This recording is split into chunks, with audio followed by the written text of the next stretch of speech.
Olá você, minha aluna, meu aluno, vamos dar continuidade, estamos aqui na nossa unidade número 1 e vou subir o material para dividir o que o professor preparou para vocês para esta nossa videoaula. Então, muito bem, seja você bem-vinda, seja você bem-vindo a mais esse encontro virtual. E hoje, então, falaremos de duas estratégias muito importantes quando a gente enaltece marketing: segmentação e posicionamento. Observem que estas duas estratégias, elas são de fundamental importância quando a gente pensa exatamente em entender o que o nosso mercado-alvo adquire, compra, aquilo que nos dá a entender melhor o nosso cliente. Então, observe que todas as vezes que a gente fala de segmentação, nós estamos reunindo, agrupando todos os consumidores de acordo com as suas características, de acordo com as suas necessidades, de acordo com o seu desejo. Já o posicionamento permite, então, trabalhar com a mente do consumidor. Ou seja, minha aluna, ou seja, meu aluno, criar uma característica de oferta na mente deste target. O que é o target? É o público-alvo, para que ele possa exatamente lembrar da empresa no momento que ele for adquirir aquele produto ou aquele serviço. Então, caminhando aqui nessas explicações, vamos a esta primeira estratégia denominada segmentação. Acompanhe com o professor esta definição clássica desta estratégia.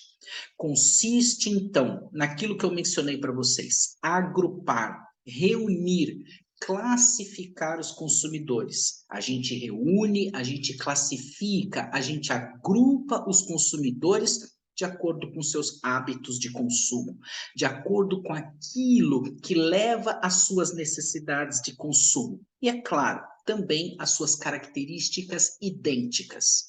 Para que se faz isso? Para não errar na tomada de decisão mercadológica. Isso vai permitir o quê? Saber quem é o meu cliente, onde está o meu cliente, qual a frequência de compra do meu cliente e também, por consequente, qual é o estilo de vida do meu cliente. A partir do instante que eu souber, como tomador de decisão, dentro da área de marketing, responder exatamente essas perguntas, eu vou saber exatamente trabalhar o conjunto de variáveis que são controláveis, que estão nas mãos do profissional de marketing, que são os 4Ps: produto, preço, praça e promoção. Sendo assim, eu não vou errar. Então, minha aluna, esta estratégia permite exatamente trabalhar da seguinte forma: as variáveis das quais eu segmento são segmentação demográfica e que vai me permitir exatamente responder ali o primeiro quadrado: quem é o meu cliente?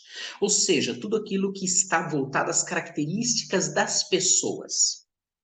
A segunda variável, o segundo critério utilizado é a segmentação geográfica e vai me permitir responder ali o segundo quadrado: onde está o meu cliente? Na linha de baixo, da direita para a esquerda, o critério utilizado para saber a frequência de compra de consumo é a segmentação comportamental, com a frequência de compra do cliente. E, finalizando, para eu identificar, para eu saber qual que é o estilo de vida do meu cliente, eu utilizo o critério da segmentação psicográfica e vai permitir, então, nortear para este questionamento: qual o estilo de vida do meu cliente?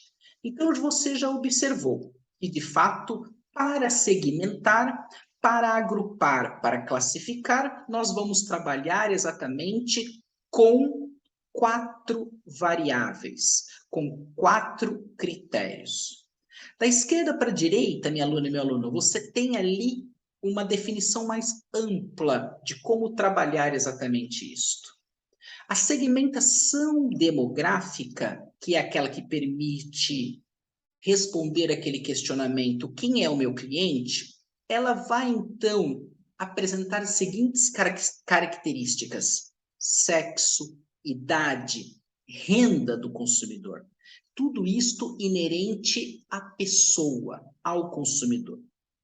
Onde você vê a bandeira do Brasil, a gente trata do segundo critério, que permite então responder aquele questionamento anteriormente colocado: onde está o meu consumidor? Que é a segmentação geográfica. Esta variável, então, minha aluna e meu aluno, leva à característica de localização do consumidor.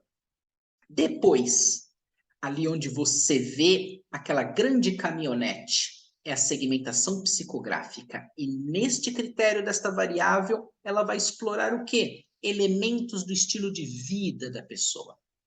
E, por fim, a segmentação comportamental, que reflete o que eu venho mencionando acerca de medir, então, as ocasiões e a intensidade do qual o produto é adquirido, e tão quanto também a própria lealdade à marca.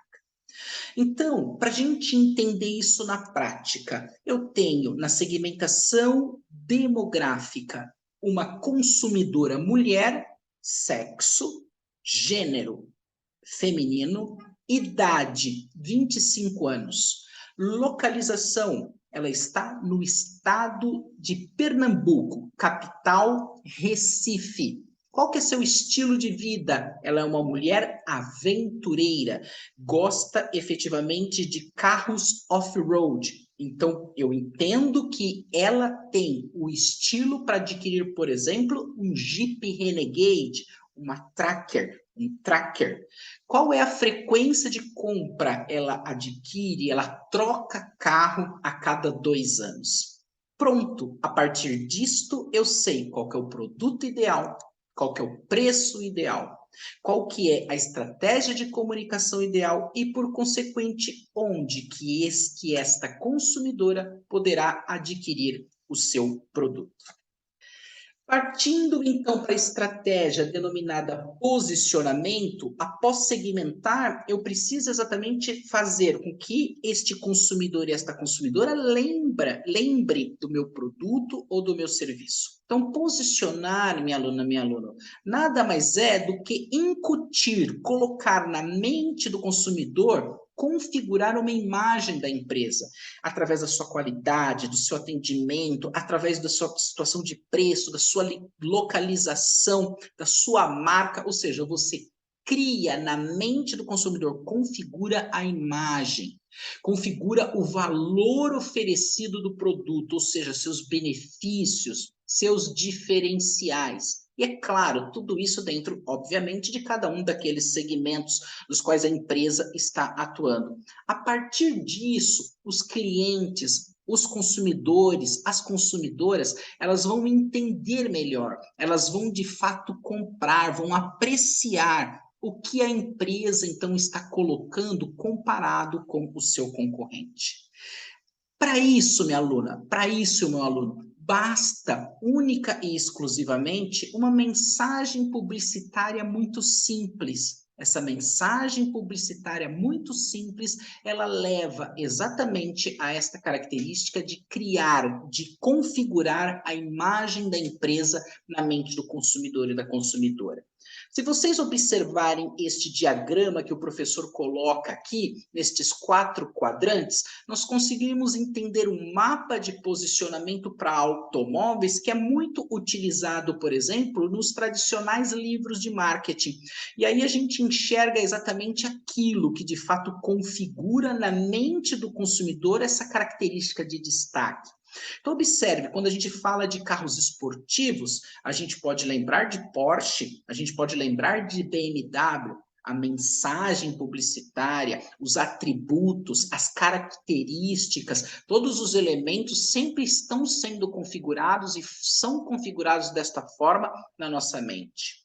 Depois acompanhe onde está escrito luxuosos. Aí a gente pode trazer, por exemplo, a Mercedes. E aí a gente vê os bancos, a gente vê o próprio design, a gente vê, por exemplo, todos os itens que configuram exatamente na mente do consumidor um carro luxuosíssimo. Os mais tradicionais, como por exemplo Ford, Chevrolet, e também funcionais, a própria Chevrolet e a própria Nissan. Então, este mapa de posicionamento para automóveis permite a gente entender exatamente o que há pouco eu mencionei para você, minha aluna e meu aluno, acerca exatamente de como ofertar na mente do consumidor essa característica de destaque que vai posicionar, que vai criar um diferencial perante o concorrente. É claro que a gente enxerga também que é muito complicado, é muito difícil também quando uma empresa nova, uma marca nova entra no mercado, ela de fato ganhar destaque e ocupar na mente do consumidor essa situação que ele vai lembrar e que vai ser aquela empresa que está posicionada em primeiro lugar. Então, algumas empresas ao encontrar essa dificuldade, utilizam-se de outras técnicas para que de fato possam posicionar. E algumas das técnicas é, por exemplo, assumir a postura de uma líder. Então, ou seja, é tentar ser uma Coca-Cola, é tentar ser uma Mercedes. Hoje é muito comum, por exemplo, essas empresas chinesas caminharem nesse posicionamento inerente a luxo, muito com essa postura de líder. Então, é exatamente essa técnica de assumir, de tentar ser. A outra também característica são alternativas também que ela tenta reproduzir atributos da marca líder. Ou seja, eu também. Então, isso é muito comum. A gente vê, por exemplo, marcas de refrigerante que não conseguem ser a Coca-Cola, mas eu me posiciono como tipo de refrigerante. Eu também. E outros elementos, minha aluna e meu aluno, que você acompanha aqui neste PowerPoint em especial, abordando então elementos de como posicionar, seja pelo tamanho do produto, que pode ser um tamanho pequeno, um tamanho grande, seja também a ideia de preço, em especial a característica que deve ser aqui respeitada é que efetivamente tem que tomar cuidado porque preço muito baixo pode criar um posicionamento ruim, então tem que tomar muito cuidado com a elaboração de estratégia baseada em preço.